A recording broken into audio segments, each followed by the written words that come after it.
bit by bit, I've got quite a few songs in the can. I've got a whole other album's worth of material at least in the can. But I was able to take advantage of folks' availability. Hmm. We've got the late great Marty Salmon's playing on Cold Comfort. We're able to get him just for a little brief period of time when he wasn't on tour with Buddy Guy, and he wasn't busy. He's like, come on down to the studio, lay some tracks down, and then we've got Daryl Coote, the same thing with him, get him in the studio, lay some tracks down. And all the cats on the album, we've got some fantastic players.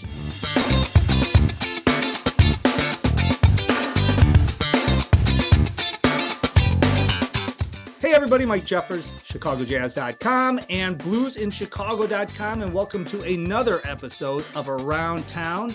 Today we are talking with blues master Nigel Mack. He has got a brand new recording out, and he's going to be doing a brand new recording CD release. I guess it's a record release. I guess it's a recording release party, because who knows what, everybody gets things on digital and vinyl and everything else, which is all good stuff. But anyways, that's happening July 9th. 9 p.m. at Buddy Guy's Legends, right there in the South Loop. Of course, 700 South Wabash, buddyguy.com. And Nigel Mack, welcome to the show. Thanks for taking a few minutes, and congratulations on the new recording. Thank you very much. Thank you very much. It's great to have a new album out. I'm going to say album. That's just basically the way I look at the whole situation. I know, there's so many different ways we can go with it, but I am happy that albums are starting to come back. The vinyl is starting to come back, because you had the CDs, and now that sort of is fading to one side. Now the albums are coming back, and of course you have digital downloads and all that. But it doesn't matter, because the playing's incredible on the recording, and that's what we really want to talk about here. So you've got 12 new tunes on this recording. Of course, anybody that knows Nigel, he plays constantly, he tours constantly, he's all over the place. After the pandemic stopped him for a little while, he's hit the road, and he's back at it pretty hard. Of course, he's playing around Chicago too, but you put this recording together. Let's talk a little bit about putting it together and coming up with the tunes on this recording, and of course, who's on the recording. So first question to you, how did the recording come about? Because I know you're playing a ton. Did it come about because all of a sudden everything sort of stopped? And did you think about putting things together during the pandemic? You had a little downtime, or was this something in progress and just kind of made a natural recording out of all the different things that you've been doing? Well, there's various stages. We'd be doing recording with my good friend Michael Freeman, who many people might know won the Grammy for Pine Top Perkins and Willie Big Eye Smith's last recording. As a matter of fact, they won that Grammy award. So, and he's done a lot of work with Mississippi Heat over the years. Done in producing just a ton of stuff, and he's a great guy. So little by little, we've been working together and putting songs together. I come in with an idea. We call it some cats. We put everything together. And so then, over the period of time, I've got quite a few songs together.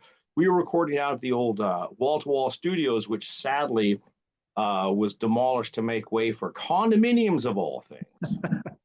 So yeah, so it was sad to see. That was a great place. It had red shag carpet everywhere. It was a real trip. It was a really fabled Chicago studio. So we had a bunch of songs together, and I went through all the songs and I found them, and then I got a hold of my old engineer, my mixing engineer in Nashville. That's Commodore Perry Barrett, and so he took everything and put him in his box, his computer, and made the magic happen. Put everything together. Along the way, we had we did some recording. I've got to backtrack a little bit. We did some overdubs at Rax Track Studios, and Rick Barnes and the crew opened up the studio for us, and so that was awesome. So we're able to get some really cool stuff. They got a real Hammond B3 organ there. They've got great old analog gear, so we were able to make a bunch of stuff happen.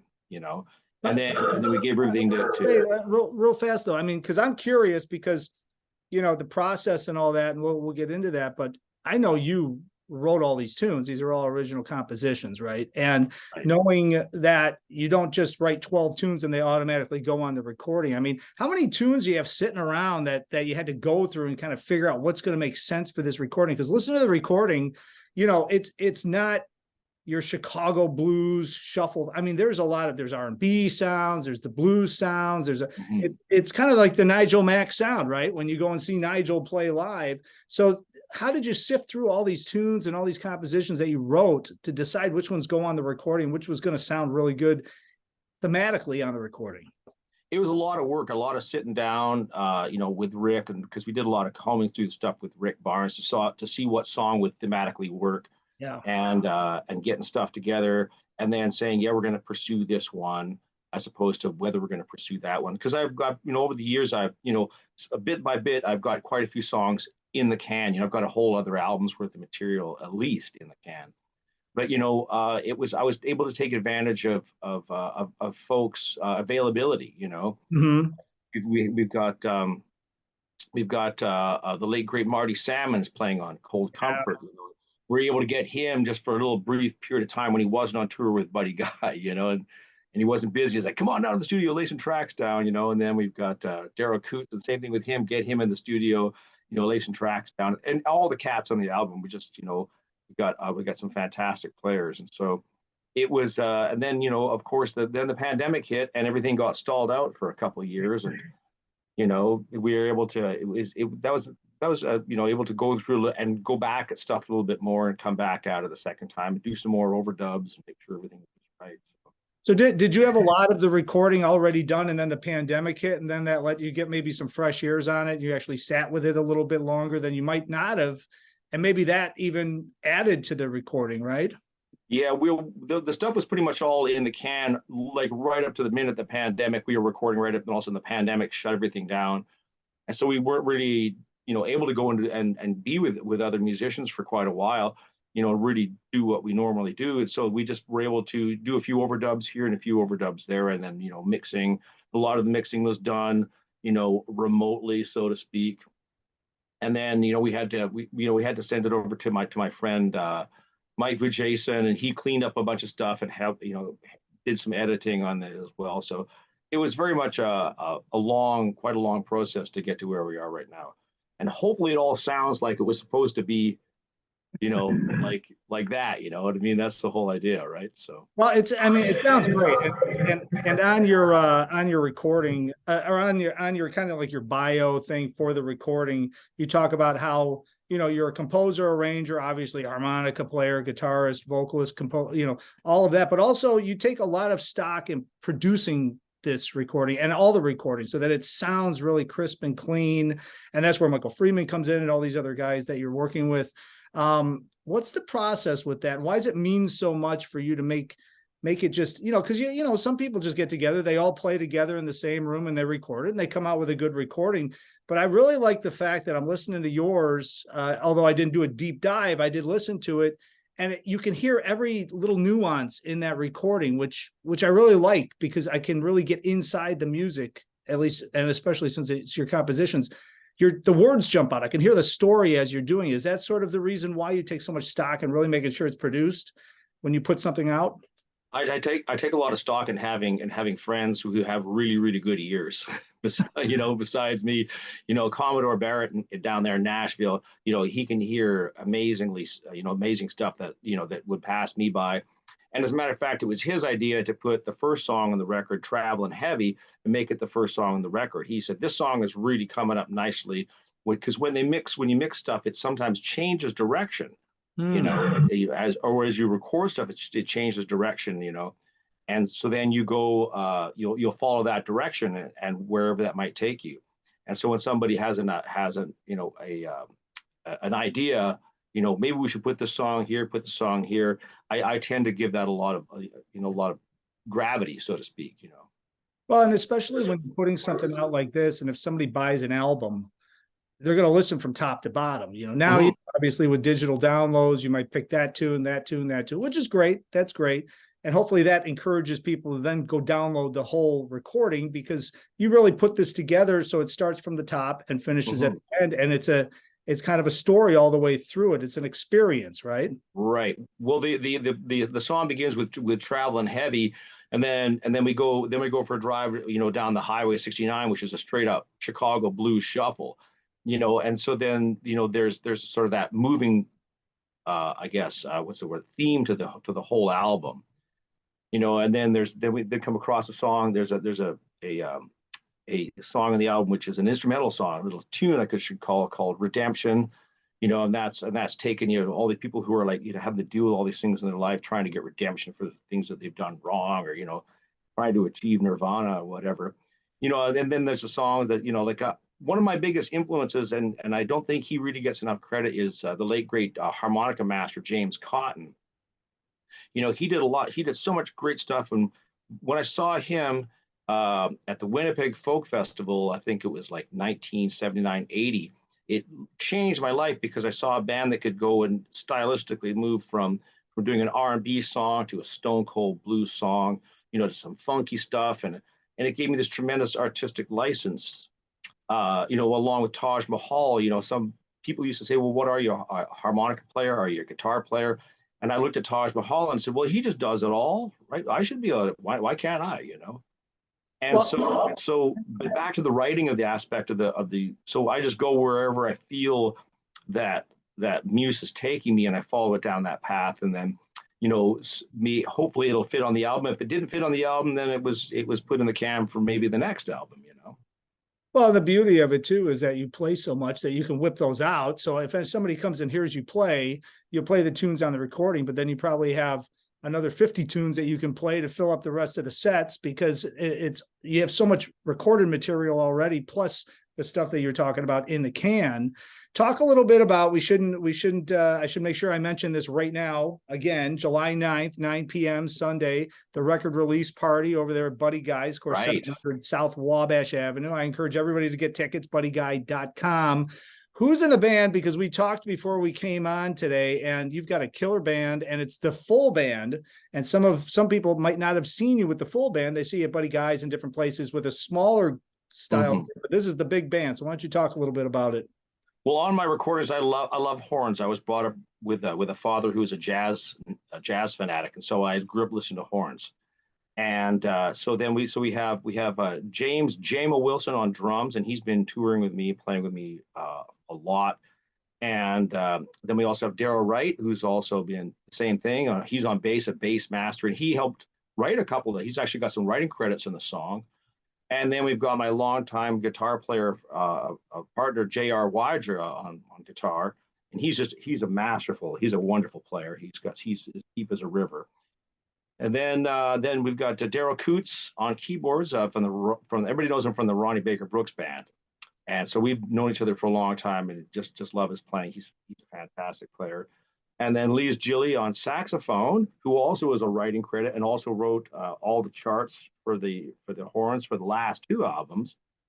And then we have Philip Perkins on the trumpet, and so he just played the Chicago Blues Festival with Ronnie or Wayne Baker Brooks. So we're talking some really deep stuff here as far as players go. Well, and the thing that I like about that, and listening to the recording, as I mentioned before, you hear the R&B, those horn tracks on that recording, just because they're not on every single track, but when they're on there, all of a sudden it changes the vibe, but it brings everything together in a different way. It's really a good listen from top to bottom, but hearing it live is just completely different than listening to it on the recording. So that's why it's so important for people to go check out Buddy Guy's July 9th at 9 p.m. Sunday, by the way, and buddyguy.com to get tickets. And of course, nigelmack.com to pick up the recording. Let's talk a little bit about your background, just for those that don't know it. We don't have to go, because you and I could talk for about 5 hours about your background, because it's unbelievable. But the thing that fascinates me is because you grew up in Saskatoon, right? Canada. That's right. Yeah. That's like sort of in the middle western part of Canada. And you wouldn't think that you would be so into music growing up there, but I know your father was a huge jazz fan. I never realized all the different groups that came through that town, because it's a college there, right? Is that yeah? Correct? It's a big university town, and it's also got a technical college or two, and there's a beautiful river running through it. And Joni Mitchell's from Saskatoon, as a matter of fact. So okay, so there you go. So it's a very musical, artistic city. It's about 200 and something thousand. So it's got sort of a bit of a small town vibe, a small city vibe as well, and then it being right on a major highway between Winnipeg and Edmonton, Alberta, and then out to Vancouver. All the bands that were touring would always be going through Saskatoon, So we saw Count Basie, we saw Muddy Waters, Stevie Ray Vaughan, everybody that was touring played Saskatoon, and so we got to see them. And then you ended up moving over to Vancouver, and is that how you ended up meeting, kind of connecting with Chicago blues, and how you ended up coming to Chicago was when you were in Vancouver for the most part?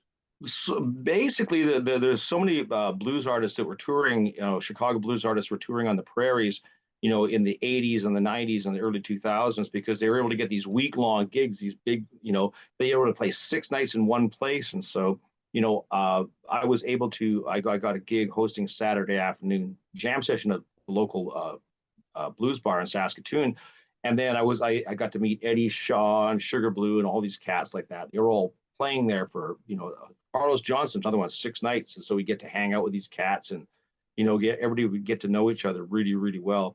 And then when I moved to Vancouver, the same thing was happening. Bands are coming to Vancouver and playing, and so really got to know everybody that way. How did you, so you came to Chicago because somebody invited you to play a Chicago Blues Fest, and you never left, right? I mean, that was kind of the capper, wasn't it? Well, I did go home afterwards. I was living in Vancouver, and the late Professor Eddie Lusk invited me to come play with his band. And then he passed away, and the folks who ran the River West Club, where they were calling me up saying, "Hey, you want to move to Chicago and take over the professor's role, so to speak?" But I was playing and I was recording in Vancouver, and I had a hot band.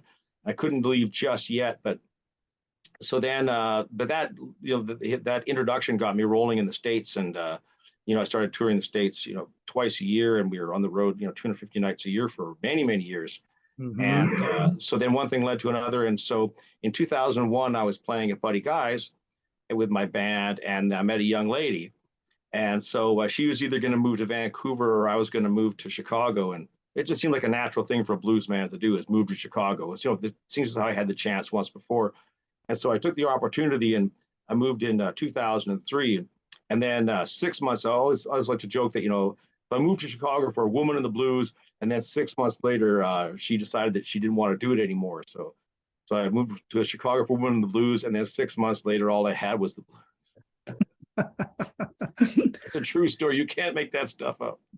No, but that's a classic blues story, right? I mean, there you go, right there. There it is. Talk a little bit before we get back to and wrap this up, but I'd be remiss because I just got done doing a lot of interviews at the Blues Fest and talking to blues musicians from all over the country. Talk a little bit about, since you've toured all over the country, including all over the world, really. I mean, you've been all over the place, but I know you were doing so much in Canada and the US. What is it about the Chicago blues, not the scene, but the sound? I mean, because it's just unique to any other region, really. And when I was talking to different artists, they bring up the electric side and stuff, but there was kind of like a deeper kind of a soulful sound in Chicago that you had to have the blues to sing the blues, from the older guys that I talked to. I mean, what do you think that Chicago, what is it about the Chicago blues sound? Well, it's real. I mean, there's nothing, you go to other places in the world and stuff sort of imported. Chicago blues grew up in Chicago. This is the birthplace of electric blues in the world, pretty much. And, this is where Muddy Waters, where it was refined was really in Chicago, and the musicianship in Chicago, coming up with all the folks who also played soul and gospel as well. And, everything coming together to make that Chicago sound, that hard hitting, so it's got a deep groove to it, hard hitting groove, and there's a lot of, they would call, like hits in the music, where the accents on a certain place. And you go other places, and artists, they're great musicians, but they just don't have that language that the Chicago players have to themselves.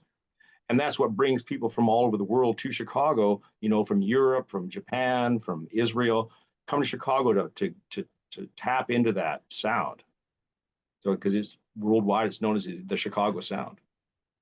Yeah, exactly. Well, that's a great way to say it too. The Chicago blues is real, and that's, and it comes from the soul. And to tie it back to your recording comes from the soul, and I love the sound of it. And when you listen to this and you see Nigel, by the way, anybody that hasn't seen Nigel perform, you need to go see Nigel perform, because I don't know how he does more than one set, because he's just tearing it up there. He's got a ton of energy he brings to the stage, and of course his entire band. So check that out, July 9th at Buddy Guy's, 9 p.m. Sunday night. Buddy Guy's Legend, 700 South Wabash Avenue, buddyguy.com. And of course, go pick up the new recording and all the other recordings. I would suggest you just get your credit card out and just put all of Nigel's recordings so you can get up to speed before you go see him at Buddy Guy's. NigelMack.com. Nigel, thank you so much, buddy. It is good to see you, and congratulations on the new recording. Thank you very much. Yeah, and people go to the website. I've got all the recordings are available. They just got to click on there's a big album cover on the website. They can just click right there, and it'll take you right to where you can pick them up. You can also get them on all the usual digital download channels and all that sort of stuff, all the digital platforms as well. But if you want to get a real CD, I'll even sign it. I sign the CDs for everybody and send them off to everybody. So it's a great thing. Those of us that appreciate stuff that is actual physically owning something, like I'm that guy. I like to own stuff. You know what I mean? I like to be able to reach on the shelf and pull it out and go and look at the liner notes and all the albums that I treasure, be they whatever format, cassette, vinyl, or CD. And it's my prediction that CDs are going to make a comeback too, because the young folks are going to discover CDs and go, oh my God, these things sound so much better than cassettes. Well, that was the thing. I couldn't believe it when we were doing some merchandise stuff right at the Blues Fest. The vinyls were really, this was 6-7 years ago, I think, is the last time we did stuff. But vinyls were going, CDs obviously, but the cassettes were coming back. All of a sudden, people were buying cassettes. So it all comes back around. I mean, everybody comes back around. But to your point, the people that sign those recordings, yourself included, people like to hang on to that. It's more than a recording at that point. It's a personalized memento. And that's why they should go see you live, so that they can take it home with them. Yeah, for sure. We also now have T-shirts. We got T-shirts available now. We just came out with some T-shirts, and we've also got beer cozies as well, or koozies, however you want to say. So, well, you could get all decked out there at Buddy Guy's, 9 p.m. You can get a shirt, get a CD, get a beer koozie. Head on out. All right, so 9 p.m. Sunday, July 9th. NigelMack.com. Congratulations, and thanks for being on the show today, Nigel. Thanks for having me, Mike. Great seeing you. For sure. And of course, thanks everybody for watching. And as I always say, all the information is at bluesinchicago.com, chicagojazz.com. And until next time, hopefully I will see somebody out on the scene.